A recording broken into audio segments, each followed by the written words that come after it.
Hello everyone, welcome back to my channel. और मैं हूं निधि और ये व्लॉग स्टार्ट हो रहा है इवनिंग में। करीब 5:45 का टाइम हो रहा है। ये ऑफिस से आ चुके हैं तो मैं यहाँ पर बना रही हूँ चाय, और चाय के साथ साथ थोड़ा सा डिनर की भी प्रिपरेशन कर रही हूँ। तो आज मैं डिनर में बनाने वाली हूँ बीन्स की सब्ज़ी, जो फ्रेंच बीन्स होती है ना, एस्पैरागस बोलते हैं जो भी है, तो वो वाली सब्ज़ी में बनाने वाली। तो वो पहले से चॉप कर लिया था, तो उसको मैंने पानी में रख दिया है। और अभी यहाँ पर जब तक चाय बॉईल होगी तब तक मैं आलू वगैरह भी धोकर छील करके कर लूँगी। मतलब थोड़ा थोड़ा काम निपटाते जाऊँगी। और बाद में चाय अभी नहीं बना रही हूँ मैं सब्ज़ी, तो मैं बाद में भी बनाऊँगी, बट हाँ चॉपिंग करके रख दे रही हूँ। और यश अभी सोया हुआ है और आरव को मैंने दूध दे दिया है पीने के लिए। हम जब चाय पीते हैं तभी मैं उसे दूध दे देती हूँ, थोड़ा सा 5-10 मिनट आगे पीछे, बिकॉज़ ना वो दूध पीने में काफ़ी टाइम लगाता है। तो मेरी कोशिश तो यही रहती है कि मैं उसे एज़ सुन एज़ पॉसिबल दे दूँ। बातों में वो कब मेरी आ जाए उस पर डिपेंड करता है, मेरे को उसको बातें तो बनानी ही पड़ती हैं। तो दूध उसका ऑलमोस्ट डन हो गया। मेरी अभी चाय बनी नहीं है क्योंकि मैं 2-3 काम और निपटाने लग गई थी। तो ये भी ऑफिस से आके थोड़ा रेस्ट करना पसंद करते हैं। तो मतलब ऐसी कोई हड़बड़ी नहीं रहती है कि अरे आ गए तो जल्दी जल्दी बना के दो। तो मैं वही सोची थी कि यश अभी सोया ही हुआ है और ये वहीं पर ही है, तो मैं फटाफट से पहले जो जो बेसिक छोटे मोटे काम है वो निपटा ही लेती हूँ जब तक चाय भी बन जाएगी। तो मैं सिंक आज दिन में मैंने क्लीन नहीं की थी और बर्तन भी नहीं लगाए हैं, आपने देखा ही। एक्चुअली आज दिन में मैंने ना बाथरूम और थोड़ा सा किचन के कुछ शेल्फ थे वो मैंने क्लीन करे हैं, तो इसीलिए फिर ये सब चीज़ों का टाइम नहीं मिल पाया। आज मैं काफ़ी टायर्ड भी हो गई थी, बट बहुत अच्छा लग रहा था कि 2-3 छोटे छोटे काम ही सही बट मैंने कर लिए। अभी देखो ऐसा तो हो नहीं सकता है कि एकदम घर चमचमाता हुआ एक एक खिड़की एक एक शेल्फ एकदम वैसा मैं करके रखूँ, ऐसा पॉसिबल नहीं है। तो जितना छोटा मोटा हो पाता है डे बाय डे में उतना मैं करती हूँ और अपने आप में खुश हो जाती हूँ, संतुष्ट हो जाती हूँ। तो ये एक तो बारिश इतनी हो रही है ना कि कुछ साफ़ करो भी तो वो तुरंत वापस से गंदा सा ही लगने लगता है, क्योंकि बारिश यहाँ पर इतनी ज़्यादा है ना, तो ह्यूमिडिटी है, तो मॉइस्चर जहाँ भी हुआ तो चींटियाँ और फंगस, ये 2 चीज़ों ने एकदम तंग कर रखा है मुझे। तो एनीवेज़ यहाँ पर मैं कुछ मोटे मोटे बड़े बड़े जो बर्तन हैं वो मैं लगा दूँगी, कुछ गीले ही हैं। बारिश हो रही है बहुत ज़्यादा, जिसकी वजह से कुछ भी ड्राइनेस आ ही नहीं रही है, बर्तन भी अच्छे से सूख नहीं रहे और कपड़े भी 2 दिन से पड़े हुए हैं, सूख ही नहीं रहे हैं। तो ये सारी बहुत प्रॉब्लम्स चल रही हैं मेरी लाइफ में इस वक्त। आपके अभी बारिश वगैरह हो रही है कि नहीं? अभी तो एकदम से सब धूप और एकदम बढ़िया हो गया था और पता नहीं अचानक से 2-3 दिन से बारिश वापस से होने लगी है। तो यहाँ पर मैंने दूध की बॉटल भी वॉश की थी। अभी दूध के बारे में भी आपको बताऊँगी, फॉर्मूला मिल्क के बारे में, यश को मैंने दिया था तो क्या हुआ। फिलहाल मेरी चाय रेडी हो गई और ये देखिए मौसम कितना ज़्यादा सुंदर हो गया है। बस यही है कि बारिश होती है ना तो मेरे लिए बहुत ज़्यादा प्रॉब्लमेटिक हो जाता है, बिकॉज़ 2 बच्चों के साथ में एक तो वो दोनों भी अपनी चीज़ें मतलब गंदा करना, और ये उसमें उनका मतलब कंट्रीब्यूशन रहता है गंदगी करने में।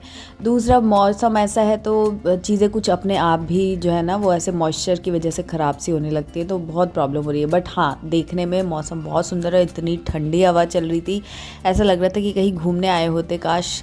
और मतलब ये सब घर की टेंशन ना होती तो कितना मज़ा आता, आप देख ही सकते हो। तो बस अब कपड़े में जैसा कि मतलब धर्म है बाहर बादलों का, कि अगर निधि ने कपड़े धोए हैं तो उनको बरसना बहुत ज़रूरी है। तो मैंने दिन में कपड़े धोए थे और वो सारे कपड़े जब मैं थोड़ा सा अंदर रेस्ट कर रही थी तब तक एकदम से बहुत तेज़ बारिश हुई और सारी मेरे जो कपड़े वो गीले हो गए। तो फिर अब मैंने फिर उनको वहीं छोड़ दिया था, कुछ कर नहीं सकती थी, गीले हो गए थे तो वापस लाने का कोई सेंस नहीं था, तो मैं छोड़ दिया था। फिर उसके बाद बारिश रुकी थी तो 1-2 घंटे हवा चली थी, धूप तो नहीं आई थी, हवा चली थी, जिससे एक्स्ट्रा पानी जो है ना वो निकल गया था। तो अब मैंने सोचा कि इन लोगों को अंदर डाल देती हूँ। और मैंने क्या है 2-2 बेडशीट भी धोई थी, मतलब आप समझ ही सकते हो मेरी कितनी फजीयत हो गई थी।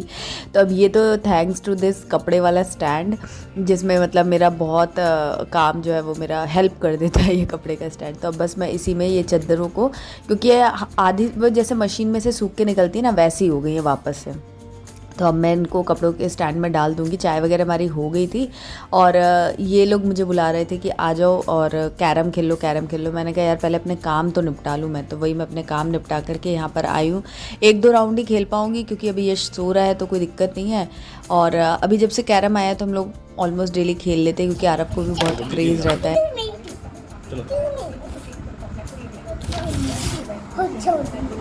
यश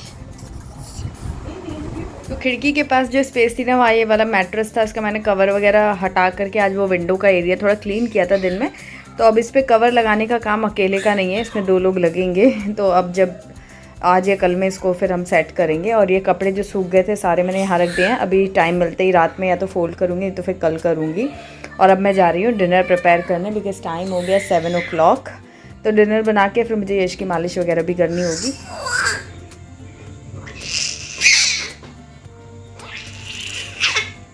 क्या हो गया, क्या हो गया, क्या बात होगी?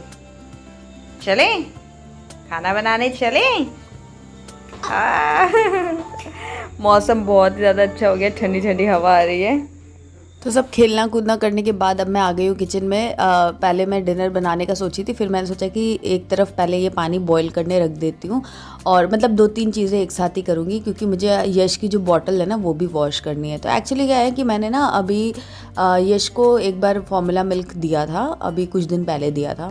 तो जैसे मैंने उसे फार्मूला मिल्क दिया पीने के लिए, मैंने आपको बताया था ना मैं सोच रही हूँ ऐसा करने के लिए, फिर मेरे 1-2 फ्रेंड्स ने भी मुझे बोला कि वो भी ऐसा कर रहे हैं तो मैं भी ट्राई कर सकती हूँ। तो मैंने एक बार उसको एक फीड दी, मतलब जो भी क्वांटिटी लिखी थी वो। शायद मैंने ओवर ज़्यादा कर दिया था, क्योंकि वो अभी पीता तो है नहीं, तो उतना ज़्यादा मैंने उसे एक पूरी सर्विंग दे दी थी जितना एक बार में बच्चे को पीना चाहिए। बट क्योंकि वो यूज़ टू नहीं है उस बॉटल के, आई मीन फार्मूला मिल्क के, तो उसने पी तो लिया, मतलब मैंने उसे थोड़ा फोर्स करके पिला भी दिया, बट बाद में उसने पूरा का पूरा एज इट इज़ निकाल दिया और मतलब पूरा पिलाना वेस्ट हो गया। तो उसके बाद मैं इतना डर गई कि फिर मैंने उसे दोबारा पिलाया नहीं। फिर जब मैं डॉक्टर के पास गई थी अभी कुछ दिन पहले, तो मैंने डॉक्टर से ये बात बताई, तो उन्होंने बोला आपने बहुत ज़्यादा पिला दिया, शायद इसलिए ऐसा हो रहा है, तो आप थोड़ा थोड़ा क्वांटिटी स्टार्ट करना है अगर, तो थोड़ा थोड़ा क्वांटिटी से स्टार्ट करो। तो अभी मैं उसे एकदम थोड़ा देती हूँ, 30-40 ml, मैक्सिमम 60 ml, उससे ज़्यादा अभी तक नहीं दिया है। तो 1-2 बार ही अभी दिया है, अभी ज़्यादा दिन नहीं हुए, लेकिन हाँ 1-2 बार मैंने उसे दिया है। बट अभी भी वो बहुत अच्छे से एक्सेप्ट नहीं कर रहा है, बट हाँ धीरे धीरे शायद एक्सेप्ट कर लेगा। एनीवेज यहाँ पर मैंने बॉटल जो है वो उसकी वो रख दी है गर्म पानी में, और वो विम लिक्विड डाल करके, ताकि वो अच्छे से मैं उसको क्लीन कर सकूँ। कैसे मैं अपनी बॉटल्स को स्टेरलाइज करती हूँ, क्लीन करती हूँ, उसके ऊपर मैंने सेपरेट वीडियो प्रेगा लाइफ चैनल पे डाल दिया है, तो आप वहाँ डिटेल में जा करके देख सकते हैं विद टिप्स एंड ट्रिक्स। और यहाँ पर मैं आपको अपना अचीवमेंट दिखा रही हूँ कि ये शेल्फ जो है ये मैंने क्लीन की थी दिन में, तो बड़ा, और कुछ चीज़ें थी जो मेरे को डिस्कार्ड करनी थी, तो वो सब भी मैंने डिस्कार्ड कर दी, तो वही मैं आपको दिखा रही थी। और अब यहाँ पर सब्ज़ी बना रही है, तेल गरम कर लिया, उसमें हींग जीरा का तड़का दूंगी और बीन्स आलू छौंक दूंगी। तो बहुत ही सिंपल तरीके से बनती है सब्ज़ी, बट आरव को बहुत ज़्यादा पसंद है, मतलब वो ऐसे ही खा सकता है, उसको इतना अच्छा लगता है। तो ये सब्ज़ी यहाँ पर बना रही हूँ। और ये वैसे तो मेरा रोटी सब्ज़ी बनाने का ही प्लान था, बट मैंने सोचा यार थोड़ा सूखा होगा तो इनको पसंद है, तो मैंने इनकी पसंद के हिसाब से दही छौंक दिया। जो मैंने अभी दही के आलू बनाए थे ना, तो उसमें आलू तो है नहीं मेरे पास उबले हुए, तो मैंने सिर्फ दही छौंक दिया था, तो उससे वो थोड़ा सा टेस्ट भी बढ़ गया था और थोड़ा गीला गीला सा भी एक आइटम, मतलब लिक्विड आइटम भी हो गया था। तो सब्जी मैंने एक तरफ छौंक दी है। बर्तन पहले सारे मैं लगा लूँगी, सो दैट कि बास्केट जो है वो मुझे खाली मिले, और फिर उसके बाद ये बॉटल्स वगैरह धो करके मैं उसमें ही रखूँगी।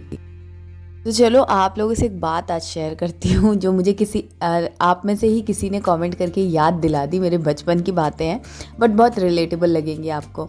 एक्चुअली पिछले वीडियो में मैंने बताया था ना, बच्चे का कलर कैसा भी हो इट डजेंट मैटर, बच्चा अच्छा होना चाहिए, एक्टिव होना चाहिए, सारी चीज़ें। तो उस पर ही मेरी एक सब्सक्राइबर ने कॉमेंट किया था कि ये इंडिया है, यहाँ पर कलर बहुत मैटर करता है, और फिर उन्होंने अपने मतलब स्टोरी बताई, मैं यहाँ पर स्क्रीनशॉट लगा दूँगी। तो उससे मुझे मेरे बचपन की याद आ गई। मेरी मम्मी मतलब मुझे बताती थी कि जब मैं हुई थी तो मेरा भी कलर जो था वो अभी भी सांवला ही है, लेकिन तभी भी सांवला ही था। और फिर तेल वगैरह लगता है, बच्चे का जो भी कलर होता है ना वो शुरू के टाइम पे फिर थोड़ा सा दबता है, क्योंकि तेल मालिश और बहुत सारी चीज़ें चलती हैं। तो वो सब चीज़ें मेरे साथ भी हो रही थी, तो मेरा कलर थोड़ा सा और डल हो गया था। बाद में फिर वो धीरे धीरे ठीक हो गया, लेकिन स्टार्टिंग में ऐसा था। तो सब लोग ऐसा बोलते थे, दादी या जो भी और लोग देखते थे करते थे, कि भाई सांवली है, ये तो मम्मी पे चली गई, क्योंकि मेरी मम्मी भी थोड़ी सांवली है। तो फिर किसी ने उनको बोला, डायरेक्टली उनके मुंह पे बोला होगा मेरे कलर को लेकर, तो मम्मी ने एक ही जवाब दिया कि हाँ भाई ठीक है, उसका कलर मेरे पे चला गया, कोई बात नहीं, बट उसका नसीब मुझसे भी बहुत अच्छा है, इसलिए आप टेंशन मत लो, सब अच्छा होगा। तब से फिर किसी ने शायद उनको कभी बोला नहीं होगा।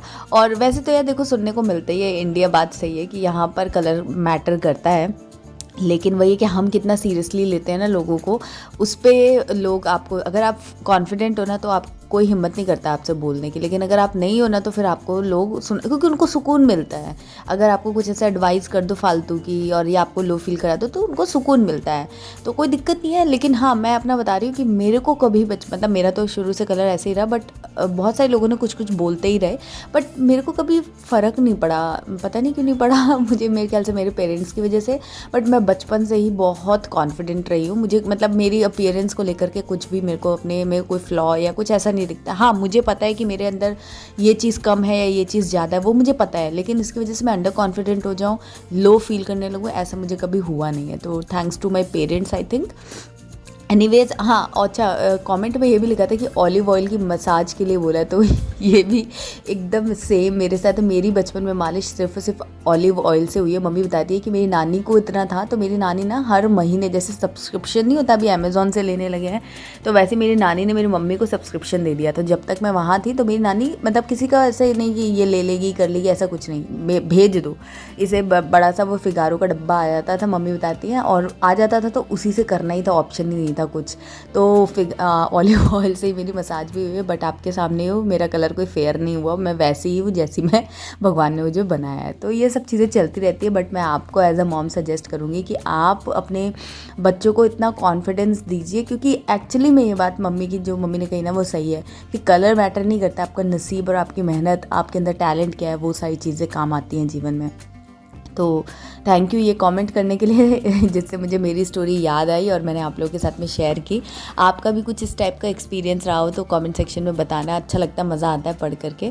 और यहाँ पर मैं दही छौंक रही हूँ, तो दही के लिए कुछ नहीं, दही अच्छे से फेंट लेना है और रूम टेम्परेचर पे दही को लाना है। तो थोड़ा सा आप चाहो तो पानी डाल सकते हो। तो दही मैंने फेंट लिया था और बस उसके बाद मस्टर्ड ऑयल में राई, जीरा, हींग और हल्दी तो मैंने दही में ही डाल दी थी। राई, हींग, जीरा, इसका तड़का दिया और बस उसमें मैंने ये दही डाल दिया। कंटिन्यूसली चलाना है। अच्छा, आपके पास अगर इस टाइप का विस्कर हो ना, जो मैंने अभी यूज़ किया, वो उससे चलाते हो तो दही फटने के चांसेस कम रहते हैं। तो बस कंटिन्यूसली चलाते रही मैं, और एक बॉईल जब आ गया तो उसे धीमी आंच पे रख दिया। अच्छा, ये ना एज अ सूप मैंने बनाया था, थोड़ा गरम गरम ही अच्छा लगता है, क्योंकि बारिश का बाहर मौसम हो रहा था ना, तो गरम गरम सूप जैसे पीने में बहुत अच्छा लगता है। तो अब एक तरफ मैं ये रोटी सेक लूँगी, और ये मैंने थोड़ा सा दूध वाले भैया थे, उनसे एक्स्ट्रा दूध मंगाया था, तो उन्होंने थोड़ा सा दूध दिया था। तो ये तांबे नहीं, पीतल वाला भगोना जो है ना, ये चाय तो इस पर रोज़ नहीं बन पा रही है, लेकिन हाँ, दूध गर्म हो जाता है। मैंने आपको पहले ही बताया था, तो ये लिया ज़रूर उस इंटेंशन से है, बट एक्चुअली में इसका यूज़ इस तरीके से ही होगा। तो रोटियाँ बन चुकी हैं और अब मैं लगा लेती हूँ थाली। तो ये कड़ी नहीं है, ये इसमें मैंने बेसन वगैरह नहीं डाला है, सिर्फ और सिर्फ दही है। दिखने में कड़ी जैसा लग रहा है बट कड़ी नहीं है। आप एक बार ट्राई करना, वैसे अच्छा लगता है ये काफ़ी। आपने ट्राई किया हो तो मुझे बताना कि आप कैसे, मतलब क्या और कोई तरीका भी है तो बताना। वैसे ये इस तरीके से बनाना बहुत ही अच्छा लगता है, गरम गरम सूप के जैसे, मतलब 2 मिनट में बन भी जाता है, तो इसीलिए गर्म और फ़ायदा भी करता है। तो अभी आरव को भी ना थोड़ा कोल्ड जैसा हो गया था, तो आज वो स्कूल भी नहीं गया था, तो मैंने उसको गरम गरम दिया और उसने पिया भी, उसको भी बहुत पसंद आया। उस दिन मैंने दही वाले आलू बनाए थे ना, तब भी इसको बहुत पसंद आ रहा था, तो इसीलिए मैंने इसके लिए भी आज बनाया है। और ये बस खाना बहुत ही टेस्टी था। अब बस आरव को मैंने खाना खिला दिया, खुद हम लोग खाना खा के तब फिर मैं यश की मालिश करने आ चुकी हूँ। तो यश की मालिश ना, वैसे मैं क्या करती हूँ, 7 बजे चाय वाय पी के फिर इसकी मालिश करती हूँ और फिर खाना बनाने जाती हूँ। बट ये क्या करता है, फिर रात में जग जाता है। तो मैंने आज सोचा था, जब ये वीडियो में शूट कर रही हूँ, 2 दिन पहले की बात है, तब मैंने सोचा कि ना मैं खाना वाना खा के फिर इसकी मालिश करूँगी, ताकि मालिश करके फिर सो जाएगा, तो फिर मैं भी सोने की सिचुएशन में होंगी। तो इसकी मसाज मैंने कर दिया और अब ये टीवी भी देखने की फिराक में है, एंजॉय कर रहा है। और उसके बाद मैंने इनकी पैरों में कपिंग की थी, क्योंकि मैंने बताया ना इनको पेन वगैरह का है, तो ये हमने अमेज़ॉन से कपिंग मंगाया था, तो डॉक्टर ने ही प्रेस्क्राइब किया था। तो फिर हम ये कपिंग जो है मैं यहाँ पर लगा दूँगी, वैक्यूम से होता है, इससे पेन, मतलब कोई भी लगा सकता है, ऐसा नहीं है, मैं भी लगा सकती हूँ। तो मैं भी कभी लगाऊँगी तो आपको दिखाऊँगी। फ़िलहाल मैं इनको लगा करके और फिर जा रही हूँ किचन समेटने। ओके सो फ्रेंड्स, मेरा ऑलमोस्ट रात का सारा काम हो चुका है आज के लिए, जो डिनर वगैरह, क्लीनिंग, सब कुछ मैंने कर लिया है। अब बस इसकी मालिश वगैरह भी हो गई है। ये देखो मेरी कुटिया रानी को कौआ, तो थोड़ी देर ऐसे ही रहेगा, फिर मैं भी थोड़ी देर से इसको फीड कराऊंगी और कपड़े पहना के इसको सुला दूंगी। अभी मैं इसलिए नहीं कर रही, वरना अभी सो जाएगा तो फिर ये उठ जाता है रात में, तो इसीलिए मैं थोड़ी देर से इसको करूँगी, जब तक मैं अपना सुबह की जो प्रिपरेशंस होती है ना, सुबह अगर ब्रेकफास्ट में क्या बनाना है, टिफ़िन के लिए कुछ काटना पीटना है, या फिर लंच के लिए कुछ करना है, तो वो सब मैं करके सो जाती हूँ। तो अभी मैं टिफ़िन के लिए, आरव ने बोला उसको हलवा लेके जाना है, तो उसमें तो कुछ मुझे ज़्यादा करना नहीं है। सब्जी वगैरह क्या बनाने वाली, पम्पकिन वगैरह रखा है, तो मैं भी वो कट कर लूँगी, और बस ये थोड़ी सी प्रिपरेशन करके मैं सो जाऊँगी। आज मैंने काफ़ी सारे काम कर लिए, ये सब क्लीन वगैरह, जो ये बहुत सारा तो नहीं, छोटा छोटा बैचेस में ही क्लीन होता है। तो आज मैंने ये 2 शेल्फ क्लीन किया है, बाथरूम क्लीन किया था, तो 1-2 काम और सोचे गए थे कि रात में करूँगी, बट अब मुझे लग नहीं रहा है कि अभी मेरे को इतना करना चाहिए, थोड़ा सो जाऊँगी। और आज दिन में मैं सो भी गई थी, क्योंकि बारिश का मौसम बहुत हो रहा था, तो मुझे बहुत ज़्यादा नींद आ रही थी, तो मैं सो गई थी सब कुछ छोड़ छाड़ के। इसीलिए आज जो व्लॉग गया है ना वो इवनिंग में गया 8 बजे के करीब। वो मेरा प्लान था 2-3 बजे के करीब डालने का, बट उस टाइम पर मैं सो गई थी, मुझे बहुत नींद आ रही थी। तो चलिए बस इस वीडियो को मैं यहीं पर एंड करती हूँ क्योंकि वीडियो बहुत लंबी हो जा रही है। तो आपसे मिलूंगी नेक्स्ट व्लॉग में, तब तक के लिए bye bye and take care. और वीडियो पसंद आया तो लाइक कमेंट और शेयर ज़रूर करना, चैनल को सब्सक्राइब करना। बाय।